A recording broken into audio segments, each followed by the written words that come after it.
the monsters of the Midway, the Chicago Bears. So obviously, they lucked into the number one pick. Thank you, Lovey. They were able to flip the number one pick to go get DJ Moore, who walks in to being the best receiver they've had since Brandon Marshall. And now, with Justin Fields, who ran for over 1,000 yards, showed some good, strong arm ability down the field, not less so in the short game, but certainly a good deep ball pause. But the defense was so horrible. The defense was so bad, and that's not what you would expect from a Chicago Bear franchise. So, Jack, help me figure this thing out. The Bears are actually exciting on offense, but trash on defense. What type of Chicago Bear franchise is this now?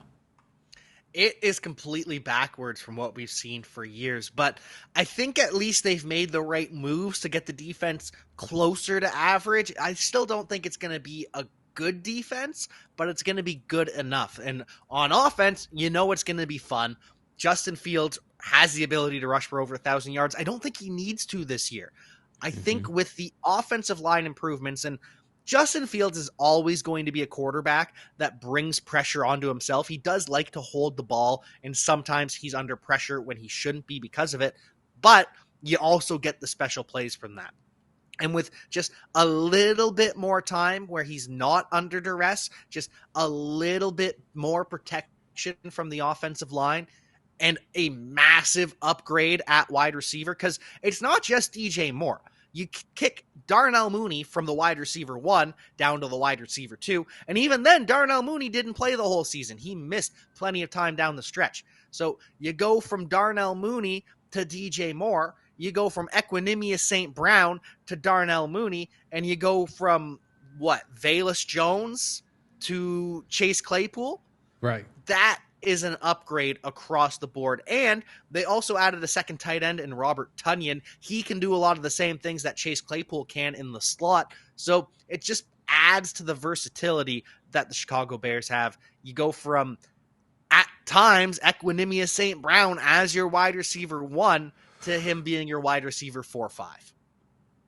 Yeah, I think everything begins and ends there with surrounding young Justin Fields with the talent. He showed you that if I have to do it by myself, I can do it and we can succeed. Maybe not in wins, but the offense can actually be dynamic and actually be explosive. Now you're giving him a true number one wide receiver. Although, DJ Moore, he's explosive.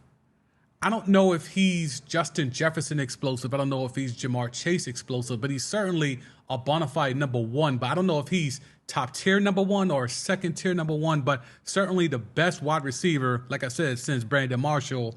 But Claypool, they traded for him. They gave up a second round pick, kind of looked lost in the offense, with the brief amount of time that he played. There was some early reports in training camp that he didn't look up to speed either, but that stuff is kind of resided. What's the impact Chase Claypool can bring? Because we know what DJ Moore is, and as you mentioned with Darnell Mooney, but Claypool, they gave up that second round pick that they honestly could have used. So they obviously gave up a pick that would have been the number one pick of the second round for Chase Claypool. Walk me through how you think his impact, big body, big catch radius, all of that, how can he help Justin Fields? It was a bad trade, but it's one that we have to live with now. Yeah. It was a mistake. They could have got Joey Porter Jr. at the top, like the Steelers ended up doing.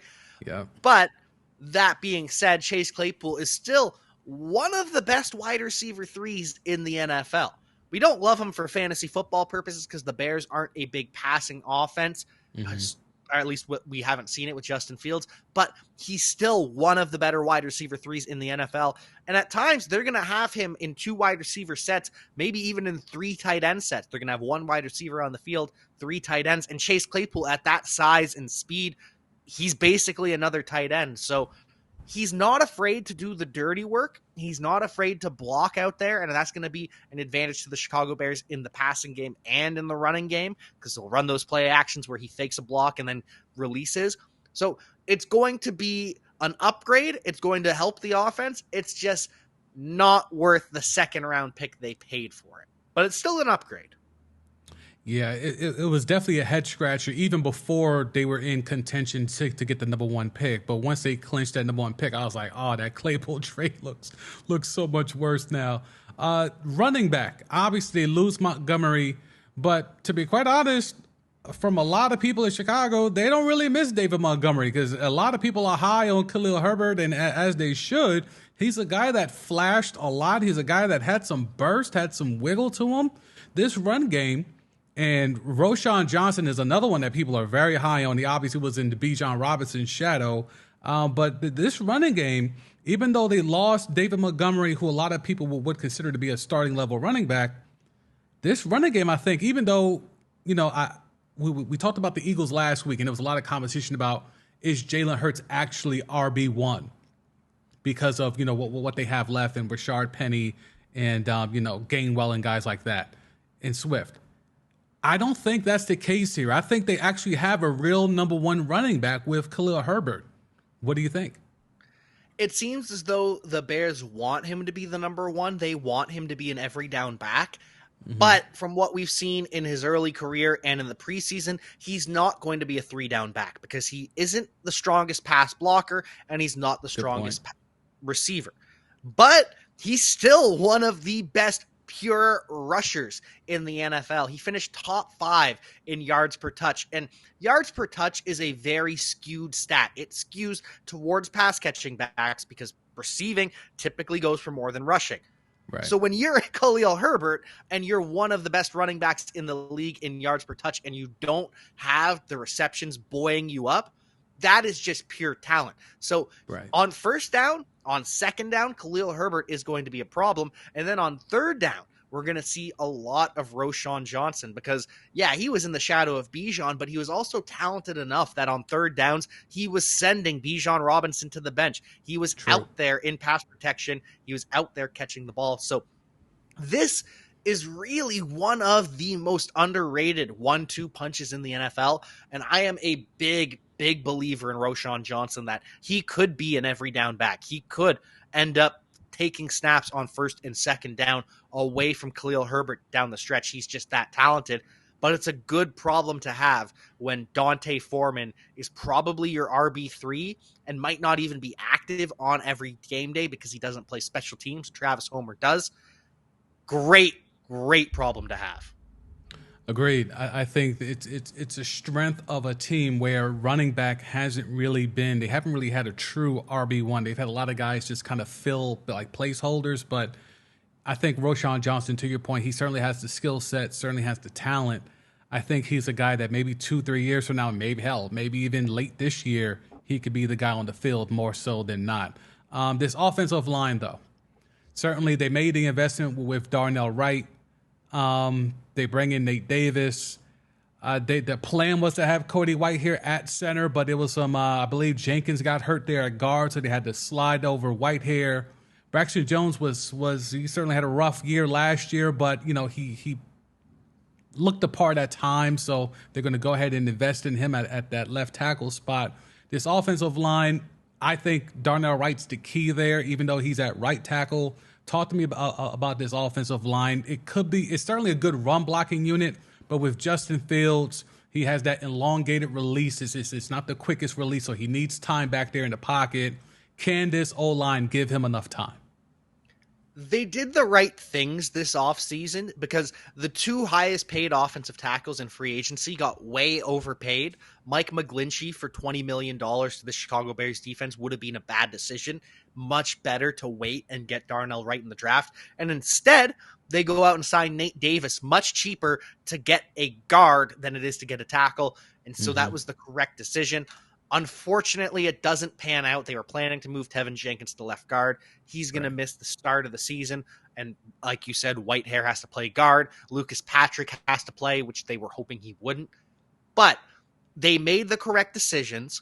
It will be better than last year, even though we don't want to see Lucas Patrick on the field. We'd rather see him on the field than Sam Mustipher, who was one of the worst offensive linemen in NFL history. So brutal. It's better. It's an upgrade. It might not be quite enough. Justin Fields might be running for his life at times, but it's enough of an upgrade that he's not constantly going to be running for his life. Agreed. The one question mark I have, Cole Kmet has been a guy that is kind of a coulda, shoulda, woulda, kind of been waiting for him to take a step. You could blame it on the QBs. You could certainly blame it on the lack of weapons to create space for him to operate. But Jack, I've been told so much of how he's got the size to be a red zone threat, and I just haven't seen it. And now they got to bring in the ageless one and Mercedes Lewis to kind of maybe coach him up on how to be that red zone threat. And then you mentioned Tunyon earlier, but Cole Kmet is a guy that looks the part, appears to be a part, has the size, the skill set to be the part, but it just hasn't worked out. Is it time? I don't know what his contract, is, but I think if we don't see anything substantial from him this year, they have to look at that going forward as a position of need, no? Oh, I've got some bad news for you. They just extended Cole Kmet earlier this offseason. They signed him to a 4-year deal, over $10 million per year. And I agree. I think Cole Kmet is... The Bears will bear. He's a guy. He is a starting caliber tight end in the NFL because he is a solid blocker and he's a big guy and he can catch the ball. He's just not a difference maker. He's not special. He is just a starting caliber tight end. He is tight end 16-ish in the NFL, which is fine enough. But like you said, you can absolutely upgrade. Unfortunately, it doesn't look like the Bears are going to be upgrading for the next couple of years because they've signed him long-term. Nasty. Absolutely nasty. And with so many tight ends being taken and so many of the more modern style tight end being drafted into this league, the fact that they would invest in a guy that just kind of looks to be more of a blocking tight end, occasional receiving threat, it just is a silly move to me. Bears will bear. Anyway, so defense.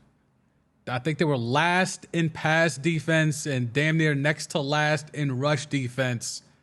They've made some improvements in the linebacking core. They went out there and got Ngakoue late in training camp. But it's just this line is just not that good. The back four is not great. It's a lot of holes here. You see all the investment. They drafted the 2 defensive tackles in the 3rd round. I just don't see a lot here. I think Ngakoue kind of saves Ryan Poles a little bit because they had no intentions of upgrading anything off the edge. So at least they have somebody who can penetrate off the edge. But the tackles don't impress me. The linebacking core is okay now. I think they made some good upgrades in Edwards and Edmonds, but I just don't like a lot of what I see here. What do you think, Jack? I think they are making the correct decisions, but it's going to take time to pay off. We saw last year they drafted Jaquan Brisker and Kyler Gordon. Those were great draft picks, but it's still a first-year safety and a first-year corner. That takes time to develop. Same with this year. They drafted Tyreek Stevenson in the 2nd round. I think that was a great pick. It's just not going to be a 2023 pick. That's a 2024, 2025 draft pick. Right. And same with the defensive lineman. Taking Zach Pickens was a great decision. Taking Gervon Dexter, great decision.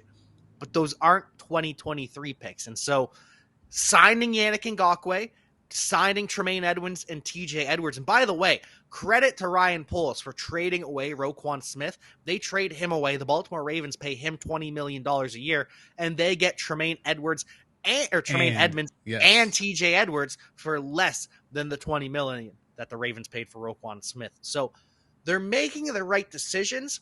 They're just still a long ways away. And that's just how talent depleted the Chicago Bears were after Ryan Pace ended up leaving.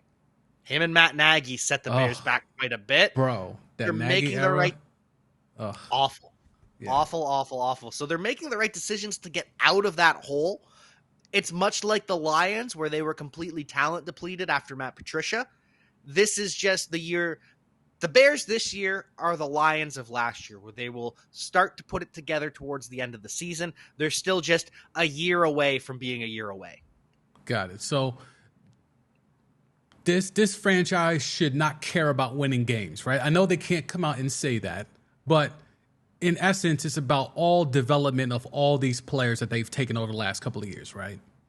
Yeah, absolutely. The winning the games are nice. Obviously, the coaches want to win games. Obviously, it's good for morale, but that's not the most important thing. The most important thing is developing that young secondary, developing those young defensive tackles, protecting Justin Fields, and letting him grow with this offense. Those are the things that matter more than wins and losses this year. And then next year is when the wins and losses will actually matter for the Chicago Bears.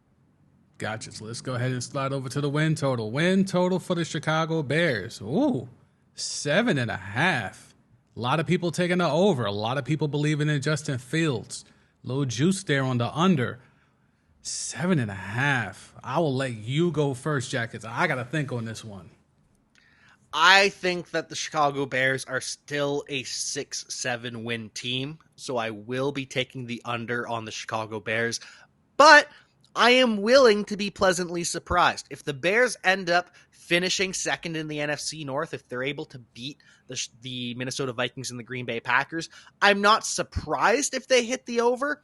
I just think they're a 6-7 win team, not a 7-8-9 win team.